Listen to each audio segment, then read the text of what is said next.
ममता तो पिता में भी होती है। सोनल जब शाम में खाना बनाने गई तो देखा रसोई में बहुत सी चीज़ें खत्म थी।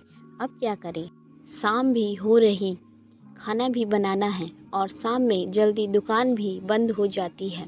सोनल पर्स उठाकर जल्दी जल्दी बाजार भागी। सोनल जल्दी जल्दी घर का ज़रूरी सामान लेकर भागी जा रही थी। शाम होने को थी, समय हो गया था बाजार बंद होने का। हड़बड़ी में उसने कुछ लिया और कुछ छूट गया। कभी शाम में इस तरह घर से निकली भी तो नहीं थी, तो डर भी लग रहा था। आधे रास्ते पर आई तो याद आया कि घर में आलू तो नहीं है, आलू लेना तो भूल गई। अब क्या करें, बेटा तो हरी सब्जी खाता ही नहीं। आखिर माँ का मन था, उसने सोचा चलो वापस जाकर ही ले लेती हूँ, जो होगा देखा जाएगा। कम से कम मेरा बच्चा तो खुश हो जाएगा, वरना आज उसको बिना खाए ही सोना पड़ेगा। वह पीछे मुड़कर वापस सब्जी चौक पर गई। वहाँ सब्जी मंडी था, वहाँ अक्सर आलू प्याज मिल जाता है, लेकिन उसके जाने से पहले ही सब ने अपनी दुकान बंद कर दी थी। थोड़ी दूर पर ही एक सब्जी वाला अपना ठेला लिए तेज कदमों से चला जा रहा था। शायद उस बेचारे को भी तो डर था। पुलिस वाले सीधे डंडे बरसाने लगते हैं। अक्सर निरीह और लाचार लोग ही पुलिस के निशाने पर ज़्यादा होते हैं, क्योंकि पुलिस वालों का जोर भी कमज़ोर लोगों पर चलता है। ताकतवर के पास जाने में वो भी डरते हैं। सोनल ने ज़ोर से आवाज़ देकर उसे रोका। पहले तो वह अनसुना कर दिया, पर 2-3 बार पुकारने पर वह ठिठक गया। पास जाकर सोनल ने पूछा, भैया आलू है क्या? वह बोली, दीदी है पर ज़्यादा नहीं है।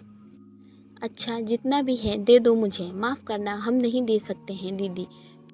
क्यों नहीं दे सकते हो? बेचने के लिए ही तो रखा है ना, फिर इतने नखरे क्यों? हाँ, बेचने के लिए ही था, पर थोड़े से ही बच गए हैं। अरे भाई, मुझे थोड़े ही चाहिए, जितना है ना सब दे दो। वह बोला, काहे जिद कर रही है दीदी, हम नहीं दे सकते हैं। अब सोनल को गुस्सा आ रहा था। वह खींचकर बोली, अजीब आदमी हो तुम, जब आलू रखा हुआ है फिर भी नहीं दे रहे। सोनल ने थोड़ा अकड़ कर कहा, तुम्हें पता है मेरा बेटा आलू के सिवाय कोई सब्जी नहीं खाता। सारी सब्जियां घर में हैं, पर उसे पसंद नहीं। मैं उसकी हर एक पसंद का ख्याल रखती हूँ। अगर आलू नहीं बनाया तो वो आज भूखा सो जाएगा।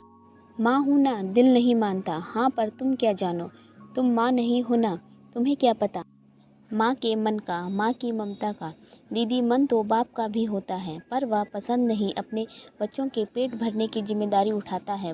वह बड़ी मायूसी से हाथ जोड़कर बोला, दीदी हम माँ तो नहीं हैं, पर ममता इस गरीब बाप के पास भी है। आज मेरी सब्जियाँ इस बंदी के फेरा में नहीं बिक पाई हैं। उतने पैसे भी नहीं मिले कि हम बिन माँ के बच्चों के लिए घर पर राशन लेकर जाएंगे।